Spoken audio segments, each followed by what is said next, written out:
Welcome to Extreme Genes, brought to you by the Church of Jesus Christ of Latter-day Saints.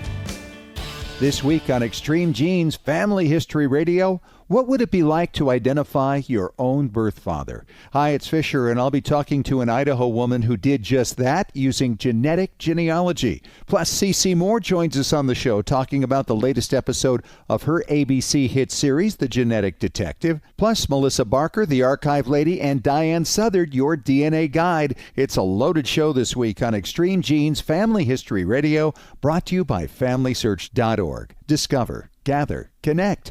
A presentation of the Church of Jesus Christ of Latter-day Saints. And welcome to America's Family History Show, Extreme Genes and ExtremeGenes.com. It is Fisher here, your radio root sleuth, on the program where we shake your family tree and watch the nuts fall out. Great to have you along, Genies, and we have some great guests today. Very excited to talk to what we call an ordinary person with an extraordinary find. She is a Pocatello, Idaho resident up in that neighborhood, Beverly Hewitt. She just broke through, found her birth father using DNA. We're going to talk about the process that she used and how she did it, how she's feeling about that. The archive lady joins us later on in the show, Melissa Barker, and this is an interesting time for archives, obviously, with the lockdown going on. So she's going to fill us in on what is going on in her world and things we might expect when the lockdown eases. We're going to find, I think, a lot more stuff available, or at least indexed there. CeCe Moore is on later in the show as well, talking about her latest episode of her new ABC TV series, The Genetic Detective. And speaking of genetics, I've got my good friend Diane Southern in this week. She is the author of Your DNA Guide, the book, filling in for David Allen Lambert this week. Hi, Diane. How are you? Hi, Scott. I'm so excited to be on the first half of this show and talking about all kinds of things with you. Oh, we're going to hold you over for the last part, too, for Ask Us Anything, so we can answer a listener question there as well. So you don't escape that easily, just the front end. Perfect. Well, let's talk about a couple of things here. First of all, as your DNA guide, what's on your mind these days? What are you seeing? Well, I wanted to mention and give a good shout out to the Shared Centimorgan project. They had that update. So that's a project hosted on the DNA Painter website. And there's a lot of hands in the kitchen there making that happen, but especially to Blaine Bettinger. And then he's turning that over to Johnny Pearl, who's programming it and making it look good on the website so we can access it. And the combination of those two guys this time has just hit a really big home run for me. There's so much data involved in analysis that tells stories that I feel like the more access we get to the data, the better we can tell a story. And with the new update to the Shared Centimorgan project, you have access to a lot more data, and it's just been really exciting to look at. Well, and I've had a lot of people asking me about that. The histograms that are up there, those bell curves, they can really help you figure out potentially what the likelihood somebody is of a certain relationship to you among your matches. Exactly. And I found even that the more you have a skill, the more you practice a skill, the more you operate less by, set rules and more according to your gut instincts. And yes, in general, that's, I think, kind of the definition of an expert, right? You can act on instinct instead of having to research everything all the time. But it's really helped me to hone my instincts. So when I see a certain number of shared centimorgans, I have a feel for what kind of relationship that it is, just from sheer experience doing it so often.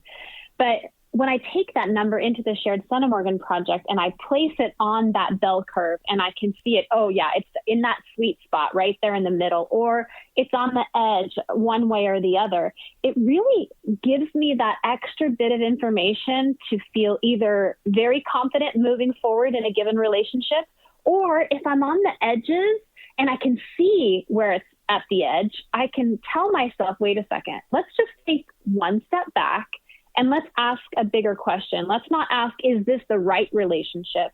But instead, let's ask, what other relationships could also fit this number? Right. And it's just that change, right, in the way that you're thinking about things that helps you just cast a broader net sometimes so that you don't get so pigeonholed in, oh, it has to be this.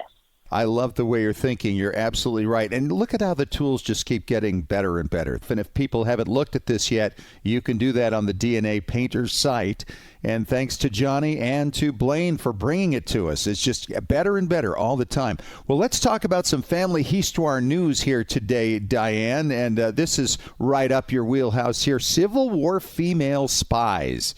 And this is a great article that's being talked about right now, and it's linked to extremegenes.com. Tell us about some of the people on that list. Oh my gosh, I loved this collection. Of course, I love history. I love women in history especially. And I feel like a lot of times we think that this revolution of women standing up for ourselves, making a name for ourselves, having careers has been a somewhat modern invention, when it just hasn't. Women have been doing amazing and powerful things forever. And I love these stories of these individual women who stepped up and said, I can do something here. I have a skill set. I have an experience. I have a responsibility, and I'm going to move forward with it. The images are very powerful. I loved this picture in the article of Rose Greenhow, and she's pictured with her daughter in a prison. And I look at her, and she's mothering from prison. I love it. You got to see this story. It's linked at extremegenes.com. Another story that I got a kick out of, too, goes back to the pandemic of a century ago, and it's a story about the mayor of Oakland. And back in those days, I had no idea that masks were required during the pandemic of 1918 to 1920. But in California, it was true. And the mayor of Oakland, after things had settled down a little bit, went to Sacramento to try to get something passed on behalf of the city of Oakland. And he's sitting in the hotel lobby where he was staying, and he had his mask hanging off the side of his ear. When the police came in, said, "Put your mask back on, buddy."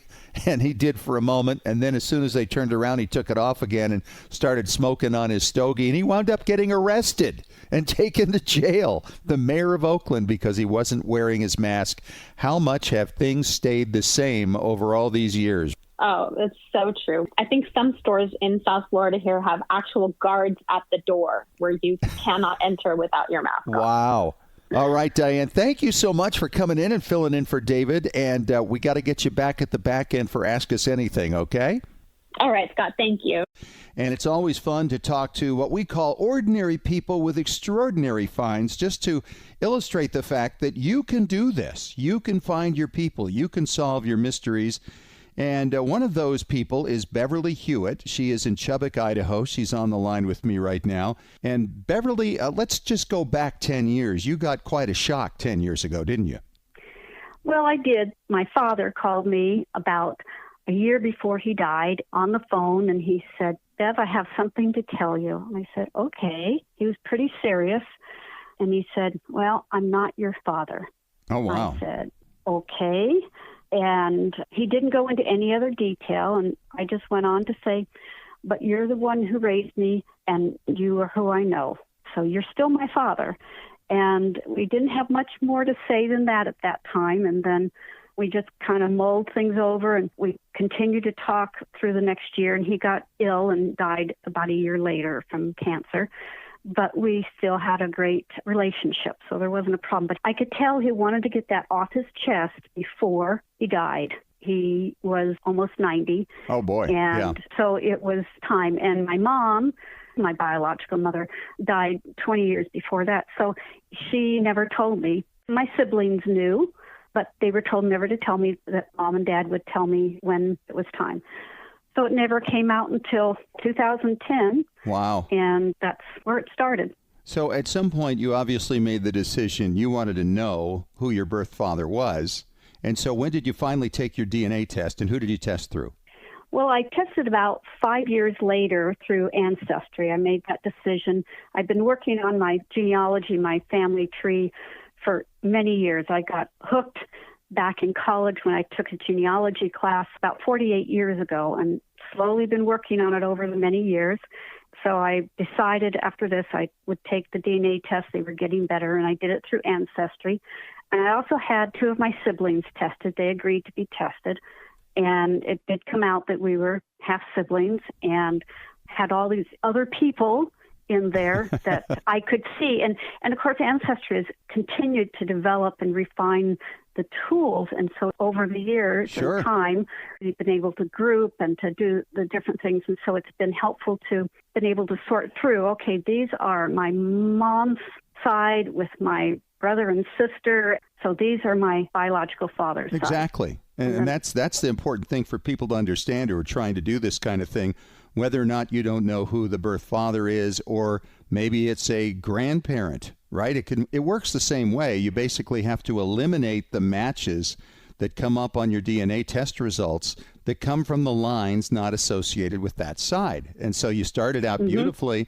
And then you shared this with me, and I thought it was really interesting. I was so impressed, I have to admit, Beverly, that you had figured out a couple of what they call genetic networks. And for anybody who's been watching CeCe Moore's awesome new ABC TV show called Genetic Detective, she talks about creating genetic networks. And these are people that match each other, but don't necessarily match anybody else among your known lines. And you had two of them, which would suggest that you had found your birth father's side among the matches and the birth father's mother's side.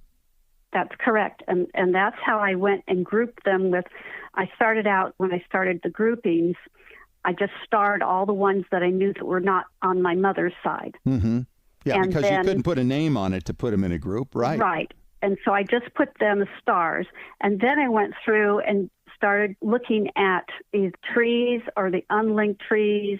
And the shared matches was a very important part that got me through to figure out that network of which side belonged where, because my closest matches, they didn't share any. Right. If you looked at the shared matches between me and that other person, it's like, oh, well, that's got to be the other side. Yeah, exactly. One side one. So I marked those as another grouping as unknown 1 and unknown 2, and this kept going through the rest of my matches, and then I could start to sort them from there. And you know, the thing that's interesting about this is your closest matches were second cousins.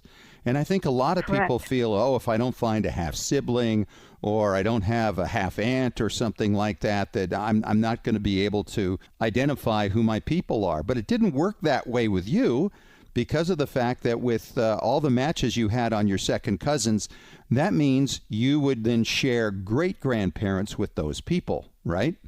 And so that makes it a little bit easier. You can go through all the shared matches and find out who they have in common on their family trees, and then start to eventually bring those couples forward until you find descendants from each branch that join together, right? That you have a husband and wife somewhere. And that's exactly what I did with some guidance from you. And that was a wonderful experience, as I'm still working through some of those to build that birth father's family tree. So I know where these other matches come from. I don't feel like I have to go back to further than third, fourth cousins on there. Right. But it helps to build that tree, and I can say, oh, this is how we connect. And through this daughter or this son and their marriages, and using multiple sources. Ancestry did a great job with, you have your trees and stuff, but then a lot of them didn't link them or didn't have trees, but you knew they matched through others. So then there was other websites like Family Search that you put in the person's name back then, like the second great grandparents, and see if they have any trees that moved you forward through descendants. Sure. Yeah. That was very helpful. Yeah. Well, you've done an amazing job, and this hasn't even been a week yet. So, how did your family feel about this? Now, you said your siblings knew that you were not from the same dad. What was their reaction when you told them that you had made this breakthrough? They were just thrilled, and were able to find some pictures of my father. These are like school pictures, and then one of my half-brother, and then we looked at the faces, and I looked at mine, and there is a similarity. Yep. And then one of my children, I was talking with her and telling her about this and sent her the pictures, and she sent me a picture back of her son, and you look at her son and my half-brother, and you think, oh, Very similar, aren't they? Yeah. So it's exciting, it's thrilling, and I'm excited to continue with this. And in time, when I'm ready and feel like I have my ducks in a row, I will be contacting him and see if he will be willing to do a DNA test so we can confirm all this.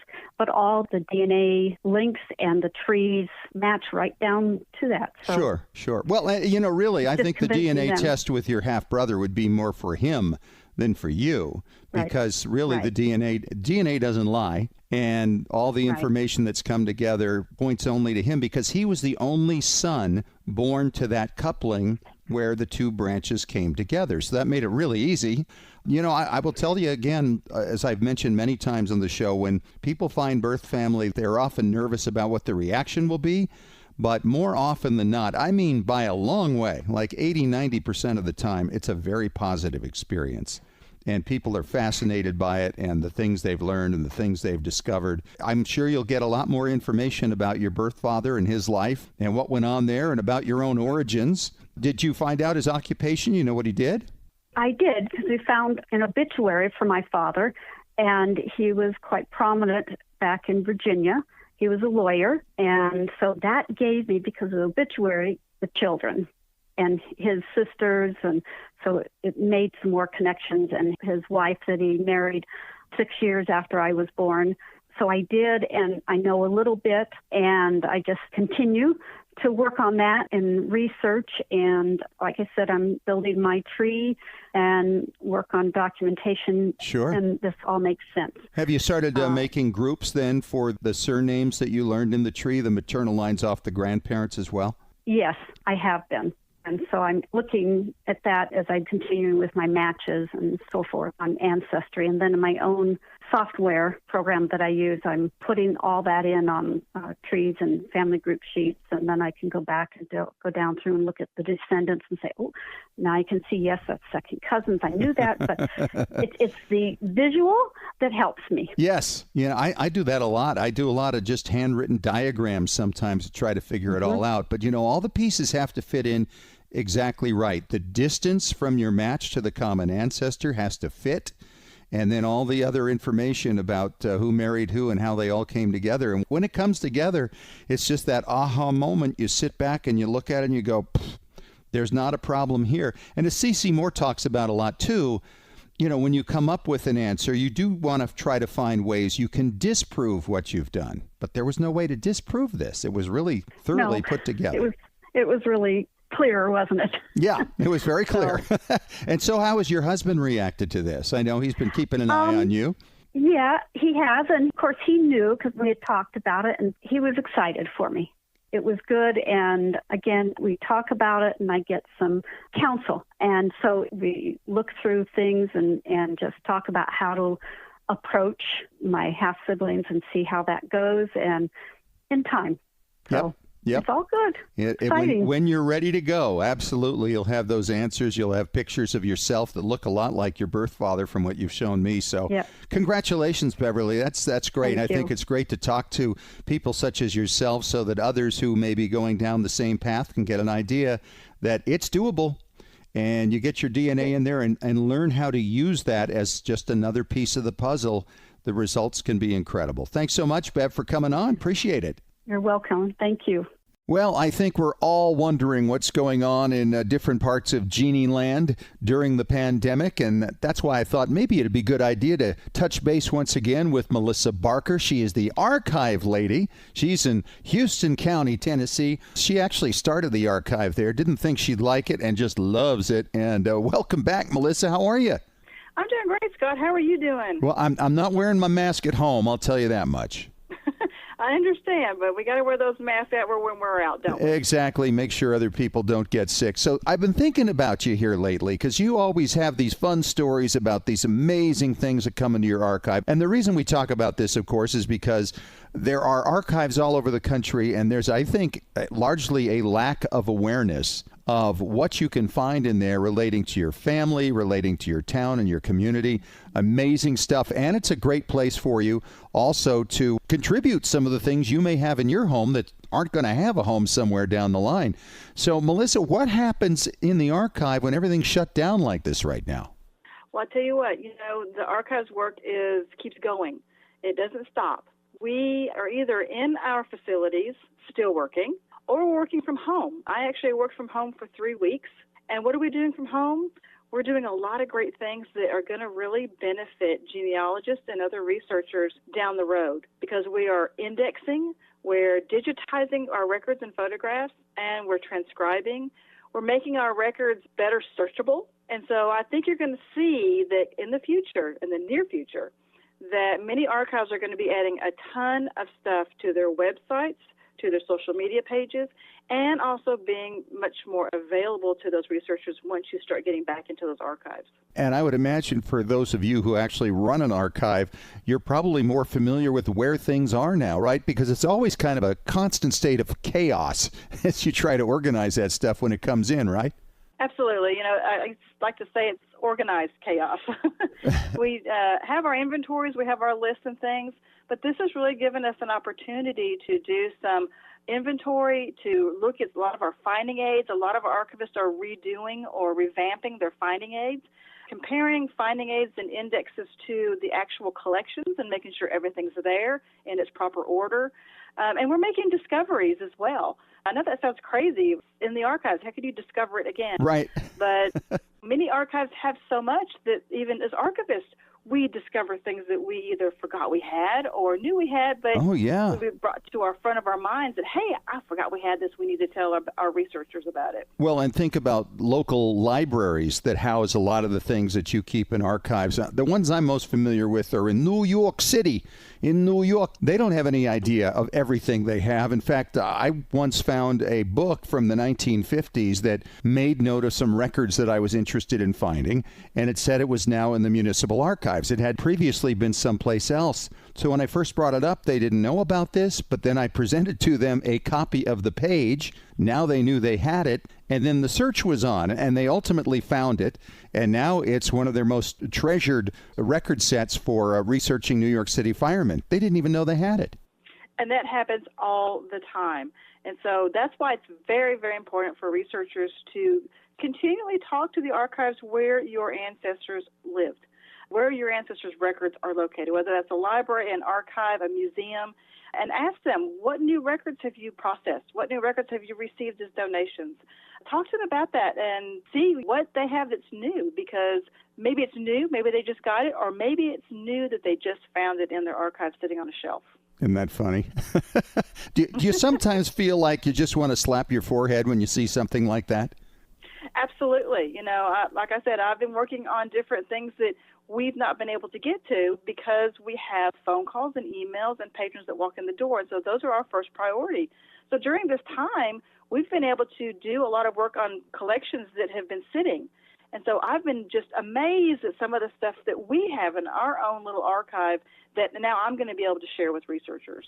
I seem to recall that at one time you said to me, when you go meet with an archivist somewhere in your area, ask to see if you can get a tour of the back room. Describe your back room and what goes on back there. Yes, I always encourage researchers to ask for that tour, because not only will you get to see the vastness of what an archive has, but you will also get to see, hopefully, some of the workrooms and seeing what they're working on currently. And it'll give you a better understanding of the fact that it's not all online and that we really need to be using our archives. And so in the Houston County, Tennessee archives, we have our back rooms as well. And in those back rooms, we have shelves full of boxes that have manuscript collections, we have vertical files, we have a map collection, we have a wonderful and ever-growing photograph collection. And so knowing what an archive has helps you as a researcher to figure out just what you can ask for and what maybe they might have for your ancestor. Boy, absolutely. And I would imagine that's where you're finding some of the things you didn't even know you had, right? Absolutely. I was indexing some collections while I was working from home, and the information that was in these records is just truly amazing, and stuff that goes towards local history, but also towards genealogy. So what are some of the things you found? I mean, you've been kind of broad about this. Have you found anything interesting lately? You always seem to find like a can opener from 1885 or somebody's family Bible from 1910. What's the latest? Well, the latest is that I took on a couple of projects of indexing. And one of the things that I did at Index are county warrants. For people who don't know what a county warrant or a warrant is, it's just like a check. If you were to write a check, and way back when we used to write checks, we would have a check stub that would stay in our little check register. And so that's what these are the little check stubs that were in a register, but they were dated from 1871 to 1878. Oh, wow. And these are the very first checks that were written when our county was formed on January the 21st, 1871. So it has check stubs paying people to build the first courthouse, to build the first jail, to do the survey of the county boundary lines. So that's going to go towards our local history. But as far as genealogy is concerned, what I found, which was amazing to me, is I always knew that there were paupers. But these check stubs show county paying and providing and helping our local paupers by giving them money to live on. So that's in there. But then you also have where they're paying local mercantiles that were also provided caskets. They paid for caskets when those paupers passed away. They paid for funeral clothes, for their burial, and it gives the name of the pauper. And so if you have poor ancestors, and we think there are no records out there for these people, these are wonderful records that we're going to be able to provide to researchers to show them, look, your ancestor did have a record, even though they were poor. Boy, that's a great find. That had to be a thrill. Do you wind up trying to track down sometimes people who are related to the people that you discover in the records? Yes, that's one of those things that archivists run into all the time, is that as we're working with these records, you can't help but want to stop and research some of these people, wanting to know their story. And so, yeah, we do. We stop, and I've done a little bit of research on some and trying to find descendants, because I know a lot of the people around here that research some of these names. And so I've been able to share with them some of our finds in these county warrants. And so that's why it's always fun to stop and do that research. You know, you're just hitting it right on the head for me, because I'm telling people all the time, don't limit yourself by thinking everything's online. It is so far from everything online that you need to go to these archives, these local libraries, these different repositories, and see what they've got there. And you might be amazed that you're going to find the key to the vault, the information that you've been looking for in a place you never expected to find it. So, Melissa, thank you so much for coming on. She is the archive lady in Houston County, Tennessee. Thanks so much again for coming on. Thank you so much, Scott, for having me. You know, it is not very often that one of us genies actually winds up with a network television show, but CeCe Moore has done it. She is the star now of the ABC TV series The Genetic Detective, and episode 3 is coming up this week on ABC. It's Tuesday nights, happening at 10 o'clock Eastern and Pacific, 9 o'clock Central and Mountain Time, and CeCe Moore is on the phone with me right now. Hello, my friend. How are you? Great. How are you doing? You know, couldn't be better. It's great to talk to you and to be catching up on these episodes, because these are some of the cases that we've talked about on Extreme Genes over the last 2 years, and it's amazing to actually watch how they came together. How are you feeling about it? You know, I'm really excited for this episode. It is really important to me. All the cases are, but in this one, we actually were able to exonerate somebody, and that was the first. Yeah, that was the first time that someone had been convicted of a crime and we were able to clear their name, and they had an official exoneration and had that murder conviction overturned. So that's huge, because and that was in Idaho, right? That's in Idaho? Yeah. Mm-hmm. Yeah. So this is the Angie Dodge rape and homicide case out of Idaho Falls. And a man named Christopher Tapp had been convicted of her rape and murder, and his DNA did not match the crime scene DNA sample. And so there was always some question of whether he was guilty or not. And he was very young when he was questioned and had ended up confessing to the crime. And it turned out to be a wrongful confession, which does happen, especially with young people under pressure like that. And so that made this even more impactful, because it's not just about putting people behind bars, it's also about clearing people's names. Sure. And usually that happens behind the scenes. But this was very public, and you could actually see the impact that it has on Christopher's life. So for you, I mean, we've talked many times over the last couple of years about these various cases and how satisfying it is for you to identify a perpetrator of a terrible crime. This has got to be at a different level. It is, because to help clear someone's name is pure joy. Yeah. When I help to identify someone who's going to be arrested, it's bittersweet. I feel for the families on both sides. I want justice served, but I'm certainly also aware of the potential negative impact it could have on the suspect's family.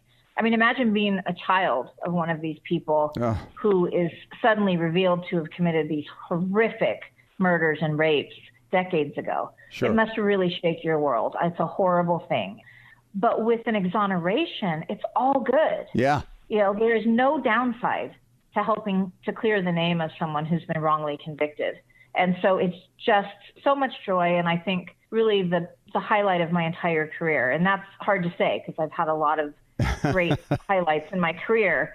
But I think that was the pinnacle, being at that press conference in Idaho Falls a year ago and seeing the joy of Christopher Tapp and his family. And we should say also to all you genies who have opted in to GEDmatch to help CC to do this thing, way to go. And look what your work has done. Right? And this one was a tough case. We needed all those matches. This case took a lot of matches to get to the final, identification of that crime scene DNA. And so if people aren't watching the series, this is the one I hope they will watch. Please watch this episode because it really does show the good that can come from investigative genetic genealogy in a more complex way. She's CC Moore, star of The Genetic Detective on ABC, Tuesday nights, 10 o'clock Eastern and Pacific time, 9 o'clock Central and Mountain. CC, always great to talk to you, and we look forward to chatting again next week about the next episode. All right. I look forward to it as well. And coming up next, Diane Southard, your DNA guide, returns for David Allen Lambert for another round of Ask Us Anything.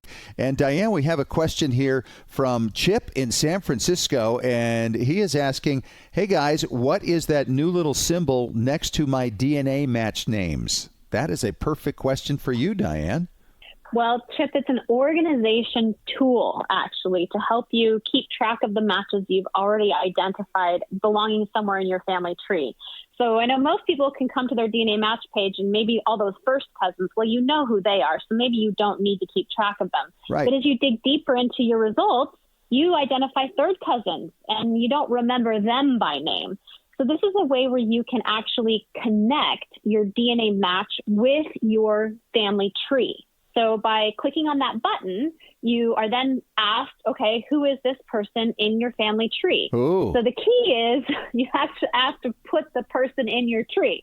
So if this is your third cousin, then you need to actually draw out in your tree how they're related to your family, put their name in your tree, and then you're just telling the system these two people are the same. And I'm assuming, Diane, that if somebody's using a handle, this is a great thing to do because if you figure out who they are, then you can put them in the tree, and then you don't have to decipher who that person is just through your notes all the time. Absolutely. Absolutely. So it makes it so simple because later on you just click that button and it shows you exactly how you're related, and it refreshes your memory right away and you say, okay, that's right. This is that person. So you would have to actually do the reverse genealogy to make sure that all the links are in the tree. Would it do it if that isn't there or make them float around, not connected to anybody? Nope. You can, I guess. Yes. Any person you put in your tree, no matter where you put them, you can then attach to your DNA match. But the value really is in the descendancy work. There is so much value in that. And so I think it's just one more way to encourage you to do that actual descendancy research so you can pull their line all the way down to them and then attach them to their tree exactly where they go. You know, descendancy research is so valuable, not just for DNA, but just for locating people who might have information or photographs or documents or stories or whatever it is. I first did this in the late 80s, and there really wasn't a genealogy community at that time.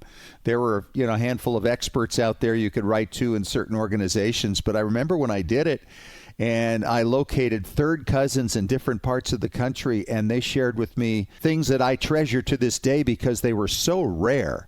And I had no idea that 25 years later, these descendancy charts that I'd put together, because once I realized you could do this and it would pay off in such a big way, I did this for all of my second greats and my third greats and pulled them forward. And then when DNA came along, it was like, oh, well, I know who that person is. I know where that one fits in. It was really easy. And so the beauty of it now is it's a lot easier to do descendancy research than it was back then, because everything is so connected, and you get your shaky leaves and you get your hints on Family Search and other places. It's fun. It is fun and so valuable. I'm glad you've seen such a strong payoff, because I see it every day, and I think it's my number one tip. Just do descendancy research. Do descendancy research, and then when your golden key match comes along, you'll have some idea of where they fit in, and that can make all the difference in the world in achieving your genetic genealogy goals. Diane, thanks for filling in for David this week. It was great to have you on. Thanks, Scott. Well, there you go. That's our show for this week. Thanks once again to Diane Southard, to Cece Moore, to Beverly Hewitt, to Melissa Barker, the archive lady. It's a star-studded show. Thanks for joining us. And remember, as far as everyone knows, we're a nice, normal family. This has been Extreme Genes. Share your family story by going to FamilySearch.org.